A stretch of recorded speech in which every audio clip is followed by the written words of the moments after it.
Hey, what's up guys? Tim from Everyday Tactical Vids. Hope you're doing well. Today we're looking at another blade here. This is the Columbia River Knife and Tool Pazoda. And I actually got this guy for free when I ordered one of their M16 14 ZSF blades. That's the one with the tan handle and the flipper system to open it up. Real beefy knife, and I guess because that guy was, up around $40 or so, they just threw this guy in for free. From where I ordered it, so that was 20 bucks basically that I saved. It's going to run you around $19.99 from various retailers. Very cool little knife. As you can see, this one has the combo blade, so straight edge out front, and then you have the serrations toward the back of the blade. You can also get this with a just a straight edge, the whole thing, so no combo blade. And you can also see that the serrations are those vertical kind here.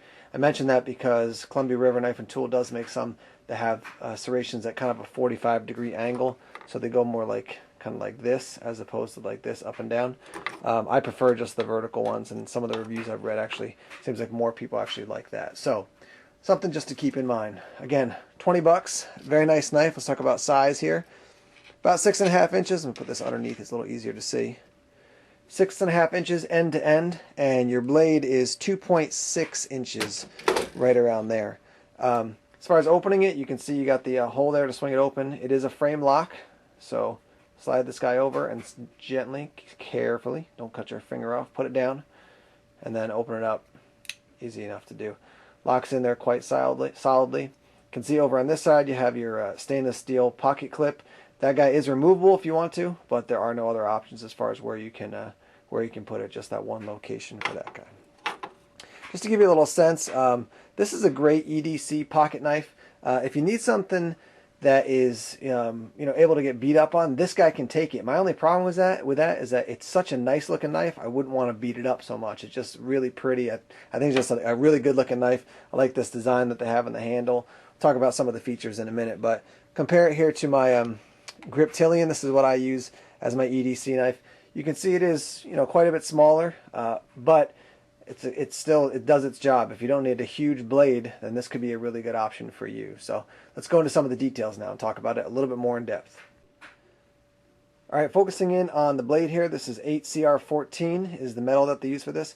This is also they call it gray titanium nitride coated, and they say about the blade as well as the handle as well. So it's going to take some abuse. If you do beat it up a little bit, it will get scuffed up just slightly, but not too terribly. As you can see, there's no deep choil there, but you do have the jimping up top here.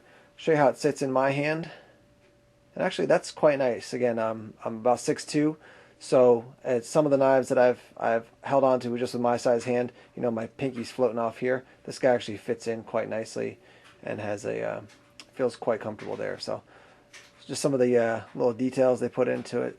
CRKT on that side, and then flip it around here and show you. Over on this side it has the Pazoda, very nicely laid in there. A couple other things.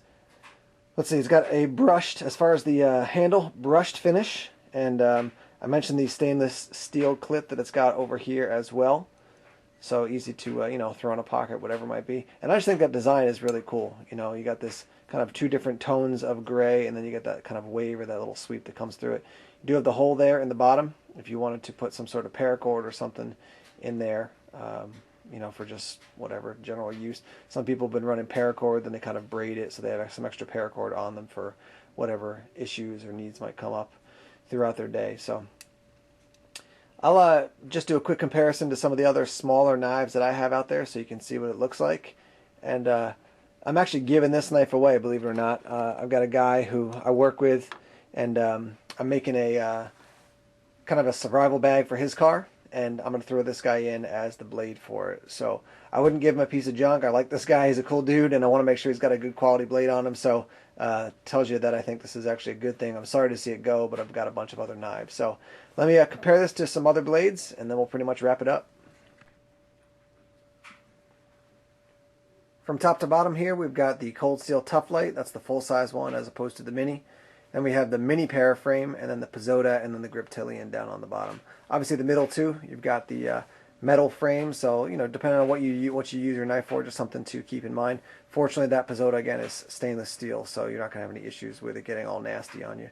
But if you need a blade for a pocket knife, EDC knife, and you want something that's actually quite good looking, nicely made, and will function, I think, quite well for you, then the Pazoda is definitely a good guy to check out. So I'll give you a couple more shots of this guy so you can see it up close and personal. But that pretty much is going to wrap up the review. I encourage you guys to like this video, subscribe to Everyday Tactical Vids, and certainly comment or send me questions if you got any questions. All right, guys, take care.